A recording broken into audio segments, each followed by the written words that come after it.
Do we have the full screen now? Yes, sir. Yes. Yes. Okay, great. So we are in business. So good morning to everybody listening in, and most particularly all the cadets, all the trainees. This is for you. All the veterans who are in the audience, you can tune off if you like, but you might find something interesting as well. So I'd appreciate if you stayed on. Well, the objective of this little talk that I'm going to have with you today is just to highlight how shipping has evolved to meet the changing needs of the supply chain over the last 20, 30 years, 40 years, and continues to do so. And I'll keep it short. It will be a lot of pictorials rather than text. And I must at this point very straightforward qualify that the pictorials are for representation only. They don't have any relation to the companies or the names of the ships or the entities that are depicted there. So please excuse that. Yeah. So my suggestion to you is, if you're looking at me, stop, look at the screen and the presentation itself, and keep your attention there, right? So let's start with finding out what is this business of faster, cheaper, safer, and why are we using this particular terminology. You may think it has something to do with Tokyo Olympics coming up next month. And, because we all know that Olympics motto is something like that. It's actually faster, higher, stronger. But of course, we have nothing to do with Tokyo Olympics. We are looking at our own motto for shipping, our own industry, that can actually use similar words, then it's faster and cheaper and safer. And if you want to give it a Latin flavor like the Olympics, then we can call it Citius, Parvus, and Titius. Well, I'm assuming none of you know Latin, neither do I, so it's all right. We can just leave it at that. But the point is, we need to examine how much faster really is fast. How much fast do we need to go? How much cheaper do we want to get? And of course, what is the level of safety that we want to achieve in our industry when we serve this supply chain? So these are questions that will be answered as we go along, okay? Right, so that everybody knows, has seen the site, our planet, our world. I already mentioned 70% water, 1/3 land. And as the world turns, as we all know, as the saying goes, as the world turns, things happen. But really the world turns with money, with this economy that we have to look at as the first thing that we need to get an idea about. So what's global economy today? And we are talking today, well, actually 2019 figures. Total amount of money that is circulating in the world amounts to, in US dollars, 88 trillion, as it is calculated by the WMF. Out of which, if you distributed it across the world, you will find, China and US are the leaders, and then there's Japan, there is Germany. India also comes in at some level at about 3 trillion. So that's the way the wealth is spread around the world. So if you want to look at the top 10, it will be, of course, US is leading with 24% of the world GDP. GDP is gross domestic product. In short, the amount of money that changes hands or is available to change hands in the world. And in fact, India comes in at number 5 with about 3 trillion. And if you had been paying attention to the government's declarations or intentions, they want to take this to 5 million in coming years, 5 trillion, excuse me, in the coming years. So let's hope we will be on that track. And also, interestingly, top 15 nations of the world out of almost 200 countries, the top 15 account for 75% of the world GDP. Why are we interested? Because global trade will obviously depend on where the money is, okay? So we move ahead to global trade, and we say global, I call it international. And we find that from the World Trade Organization, there is 19 trillion worth of trade that has gone on internationally. When we say international, it is purely cross-border. Whatever domestic trade may be taking a place is not included in this figure. So this is what is international or cross-border. So 19 trillion is almost 22% of the world's GDP. This is a fair bit. If you want to divide it up, then we find agriculture has just about 2 trillion out of that 19. So all agricultural products that are traded around the world in for raw form or in finished form is just about 2 trillion. Fuels and mining products is at 3.5 trillion. And obviously that leaves the bulk of it, almost 70% of that 19 trillion is manufactured goods that are traded across the world. And you can guess where they are being manufactured nowadays. That's pretty obvious. It'll be in the Far East. Yeah. So as has been mentioned earlier, when we say shipping moves 70% of the world's international merchandise trade by value, so then it is a combination of that 19 trillion, all the stuff, 70% of that is going by ships. The rest 30%, of course, by air a lot, and maybe some intracontinental movement would take place by road or rail. Why only 70%? It's obviously because the more expensive goods in the manufactured goods zone will go by air. Whether it is perishables, whether it is jewelry or gold, stuff like that, they will not be going by ships anymore, although they used to at one time. So ships are carrying more of the agriculture and the mining products for sure, and a lot of the manufactured goods, but at the lower end of value. The higher end value goes by other means. And then we can talk of whether this 19 trillion is a figure that has any meaning. Then we have to examine it against the trends of the past and maybe then make some predictions about the future.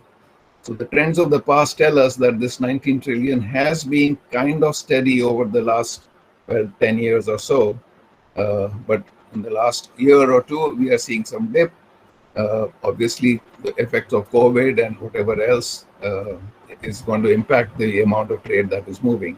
So let's hope in coming years the uptrend will come again, and there will be a sort of a continuous rise in the trade.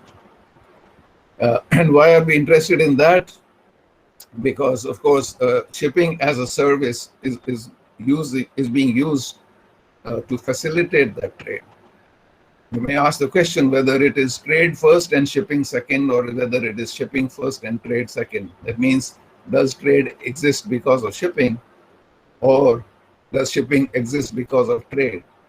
Actually, the answer is pretty simple. When there is trade, then there is need of shipping.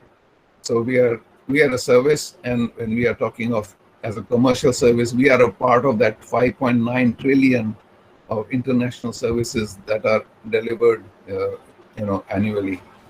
Out of that 5.9 trillion, the value of total shipping is just about 800 billion or so. I mean, you have to think of trillions and billions where they talk, but that would be just about percent and 1 or 5 or 10%. I don't know. Right. But we are interested not just in total trade, but what is going by sea. So all these sea lanes that you see in red all across the oceans, that's our field, that's our area, that's our playground. And in that, you will find the volume of trade that moves by sea is around 11.076 billion tons annually, in the last year anyway. So, yeah. I just had a glitch here. Am I still okay on the screen? Harshad, can you give me a Yes, sir. Still information? Okay, sir. Okay, you can continue. Great. Okay, because yeah, great. So then we are looking at 90% of international trade by volume going by sea, and if the total international trade by volume is 12 billion tons, which means 90% is about 11 billion, then it's around 90%. So that's why we say 90% by volume goes by sea. And that volume turns out to be 11.076 billion in the last calculation of figures of 2019. And how that is broken up, you can see in the chart. And it has also, like I said, for any financial figures or any measurement figures, it's not just the 1 year's figures that we need to look at. We need to look at trends, how they are developing, and therefore, last 5 or 10 years, it tells us, are we growing or not growing? Are we stagnant? Are we declining? Whatever it is. So that 11.076 billion, which translates into 11,076 million. Okay, this million thing we have to understand. So that we want to break it up, then we find crude oil is actually 17% of all that. The other tanker trade, the products, the gases, the liquefied gases, another 12%. So 29% of that 11 million tons is actually just oil-based products. And then we are talking 5 major bulks, largely iron ore, coal, grain, bauxite. These are the 5 major bulks. 29%. It's a huge amount. And then there are other minor bulks like steel products, not iron ore, not semi-finished steel, that are going in unpackaged form. Basically, they are transported. So therefore, they can be in a way classified as minor bulks. That's another 18%. And that leaves dry cargo of about 1/4 of the whole thing to be transported now, largely by containers, of course. Yeah. So, and as I said, we want to know if this is increasing or decreasing, and we find the seaborne trade over the last 20 years has actually doubled from about 5 billion, it's come to about 11 billion. So that's a good sign.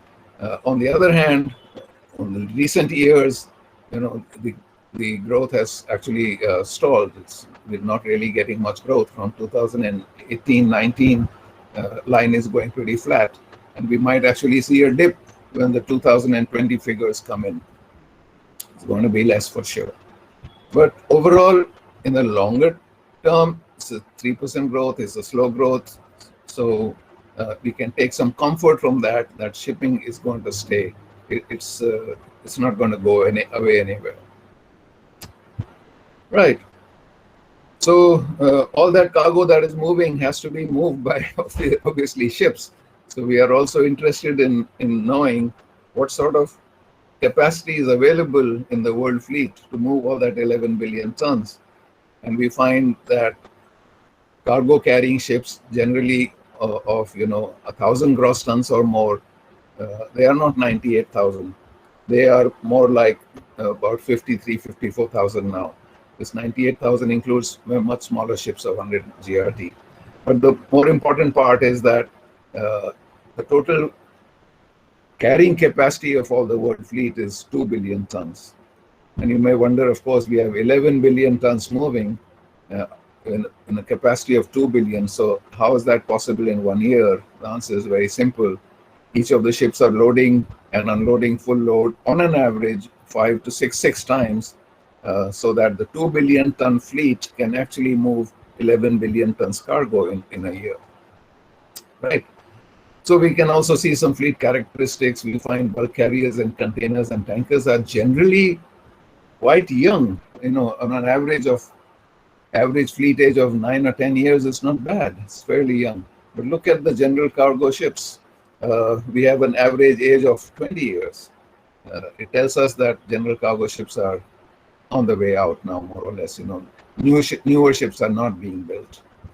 And we also find that the ships that are being built now, within the last 4 years as compared to last 20 years, oil tankers are 29 times bigger than what they used to be. Container ships are 4 times bigger, and so on. So, ship sizes are increasing, and that's how deadweight tonnage also is increasing. So that's an interesting thing to keep in the back of mind. So there is the growth graphs, and we find that the total deadweight of fleet capacity has grown steadily. We are looking at last 5 years growth of 7.4%.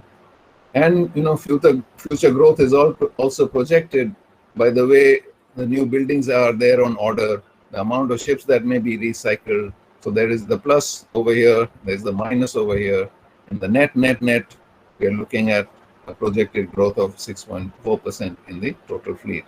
Be sure this is deadweight increase. This does not mean more ships necessarily. If it is bigger ships, their deadweight is more, but the amount of crew that is needed will probably be the same. So it's not necessarily more jobs, but it is definitely more shipping. Okay.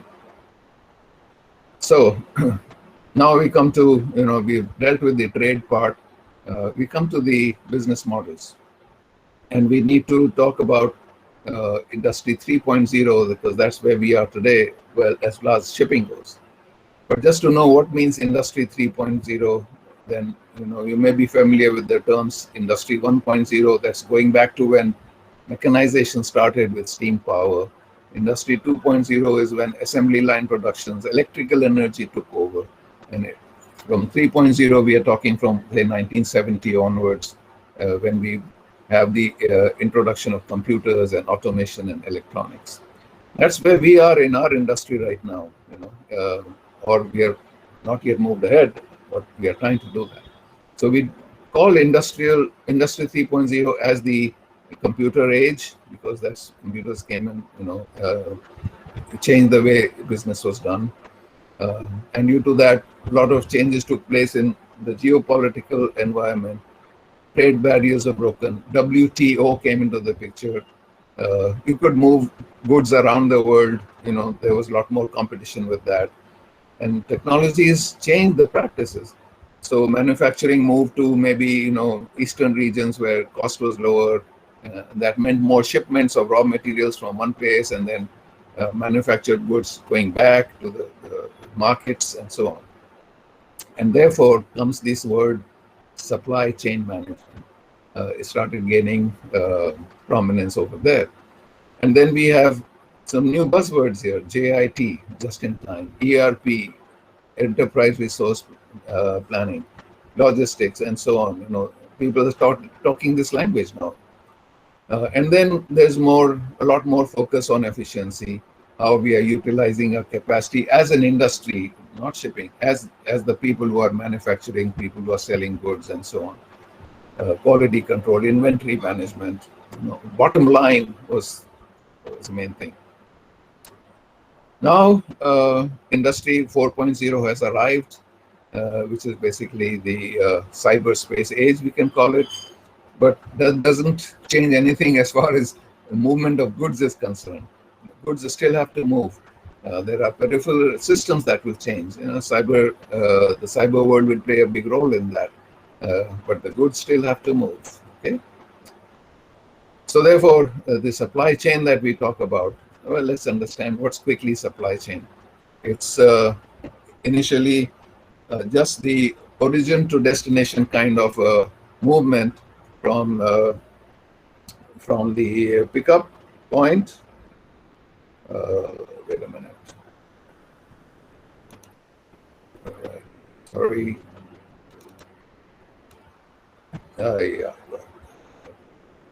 Yeah. To the destination point, and there is a whole series of events that have to take place. In between comes the ports and the shipping, this ocean movement. So that's our part of it. But there is, of course, the ground movements from the factory or from the mines up to the supermarket or wherever ultimately the goods have to be delivered. So that's what really supply chain means. And the marine supply chain is, of course, the marine part of it. So, for example, if we look at oil movement, there will be the exploration and the drilling, and then from that, the production will bring the crude oil to the refinery areas. And after refining, it goes to the other terminals from where it is distributed to final consumer. So that's the whole chain of supply that has to be managed in a seamless way.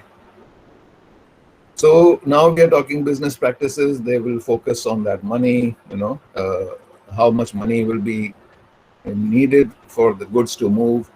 And they don't want to tie up money. They want to make sure that things arrive just in time. We don't want to maintain big inventories, and because that's money being locked up. We don't want to have things longer time on transit because it's got pipeline stock.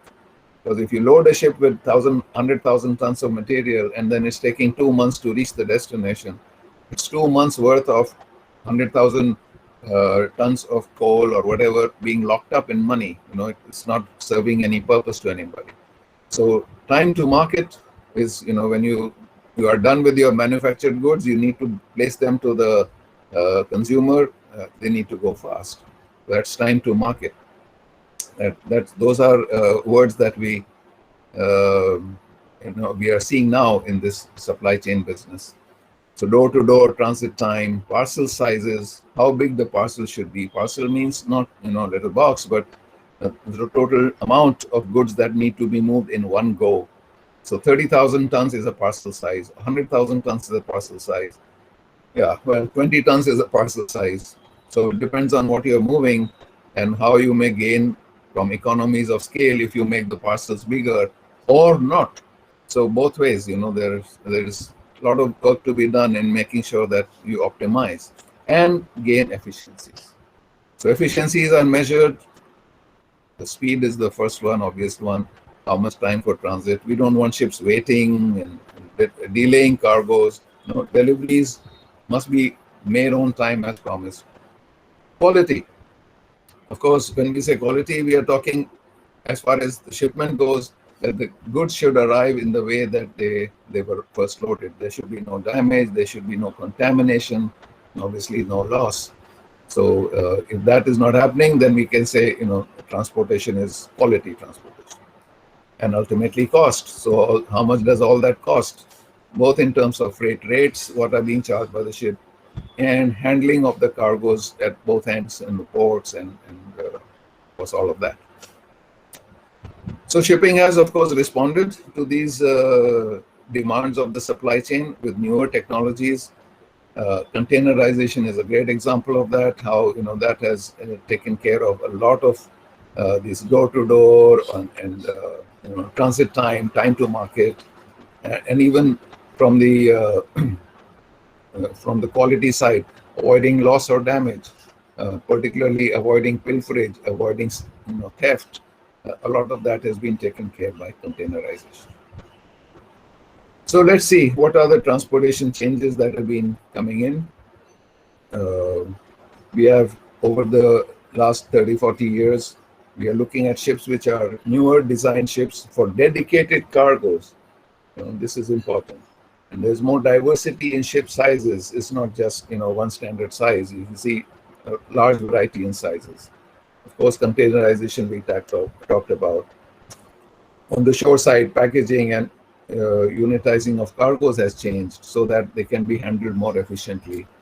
On the fuel, the engines, the weather routing, the ease of communication, all of that has, in a way, brought about systems that will ensure more efficiency.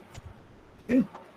So the point is, did we really get the advantages of transportation being faster and cheaper and safer?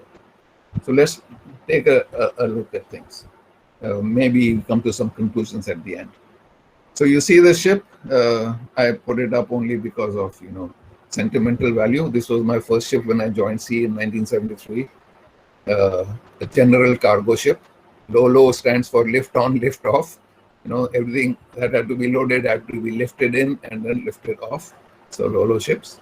And later on, I spent a lot of time on a ship like this, which was a more modern general cargo ship of its time. And the features of these ships would be, so many in terms of capacity to carry cargo or different type of cargoes. And these ships were ultimately, so versatile they could carry almost anything. You want edible oil, or you want oil in bulk, you can do that. You want refrigerated cargo, you can do that. You want containers, you can do that. You want heavy lifts, you can do that. Very, very complicated ships in that way, but very versatile and not too big, so they could go more or less anywhere in the world. Unfortunately, these ships are the last of their breed. They are probably dying out now. So what's now is dedicated to cargo type. And the first one that we look at is wet bulk. We can go from on tankers from bunker bars to ULCCs, different parcel sizes, different economies of scale. We have jetties in the beginning, but now we have SPMs and STS operations for bigger ships. They can go actually and deliver their cargoes. We have tank coatings so advanced that they can handle almost any kind of chemicals, even corrosive products you can carry in bulk, volatile products. And then you have more efficient pumping arrangements with submerged pumps, no more pump room. Then we have double hull for protection and from the environment, so less chance of leakage. So does that all make it faster and cheaper and safer? Maybe. Maybe. We'll answer that question later. On the dry bulk side, again, we have many bulks to ultra large bulk carriers. You can choose your size, how much cargo you want to send off. You want take a big ship to a smaller port where there isn't any facility. You can do transshipments. You can do self-unloading. You can have a ship strengthened for heavy cargoes. You can have alarm systems for water ingress, make it safer. Oboes are of course gone. But now we look at ships built for custom, for their kind of trade. And we have all these ships which are built particularly for their trade, from containers to refrigerated ships to rolling cargo, very important, large and heavy cargoes, cryogenic liquids, LNG ships, right? And then the technologies that went into building these new ships, containers, different types, and on the shore, different way of handling those containers in more efficient ways, arranging security with RFID, tracking, a lot of that, and then ultimately making the whole thing intermodal. Big difference in the way cargoes could move now. So container ships could vary from 1 TEU size, of course that's a joke, but yeah, typical feeders about 1,000 TEUs or so, with cellular construction in the holds, to the big guys, the 24,000 TEUs, which are existing today, and they're still growing. So they may be of course fast, they may be cheaper, but we have to think about safety, whether really we are getting that. So when you look at pictures like these when stacks are collapsing, or when you look at pictures like these where containers are on fire because of dangerous goods and stuff, it really can't do anything, then you may wonder, perhaps not. We have to do more in terms of safety here. Similarly, for bulk carriers, we have small bulk carriers, mini or midgets, and we can go to the biggest ones, Bergestal, 360,000 tons, and then there's sizes in between to suit whatever preference the shippers have. Faster bulk carriers are not known for speed, but cheaper, yeah, they can bring in cargoes fairly cheap, and because of the size and so on, the handling, whatever. Safety wise, well, coal was loaded like that now, and it's like this now, with a lot of mechanization. Ships have become bigger to be able to take advantage of it. But the bigger you get, the harder you fall. And look at this ship on the dock, which has actually, while loading, it has collapsed and broken into two. Or worst case, ships, big bulk carriers like this simply have disappeared at sea with all hands. At that time, we thought the ships were so big that they could withstand the sea or any kind of sea condition, but the sea is unrelenting. So a lot of bulk carrier losses have plagued the industry, and in recent years, there has been a lot of attention in bringing more safety to that. There's technology, of course, and then there's continuing development in that area. On the rolling cargo side, we could have shipped our cars like this at one time, but now we would just drive it up into the ship through a ramp. That's the PCC. But PCCs are maybe just for cars, but you have ro-ro ships which can take much heavier cargoes. Even with a 400-ton safe working load lamp, you can drive in a big piece of machinery weighing lots and lots of tons into the ship and take it away on the trailer, and it stays there. The trailer comes out at the discharge port, and that's it. But are they safe? Well, look at that. Even car carriers are terrible for stability. In the middle of the sea, you can end up like that.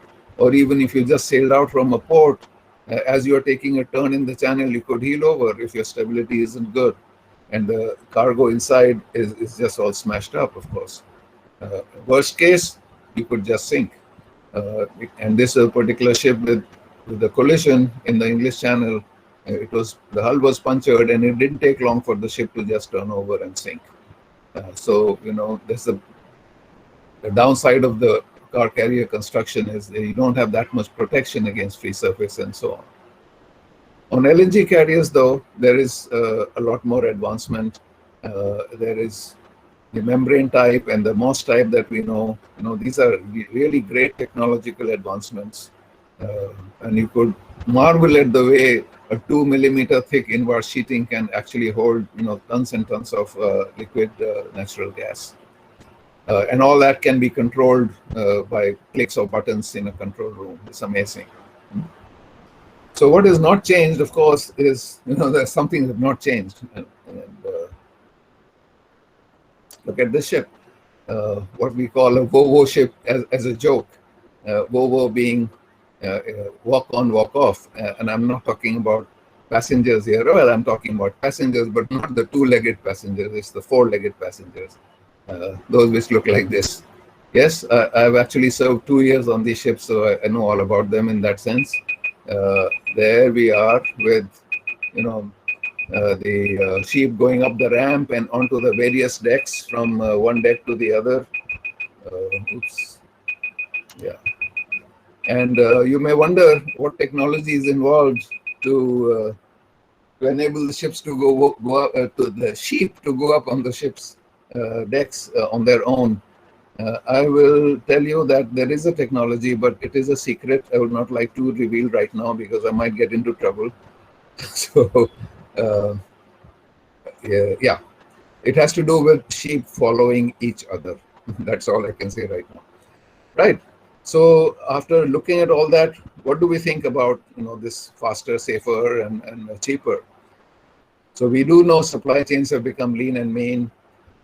We do know that on-time delivery, no damage, no loss, reasonable cost, these are the challenges. And we do know, of course, that ships are meeting up with these challenges with the technology that they are able to leverage. Okay, these ship designs, cargo handling.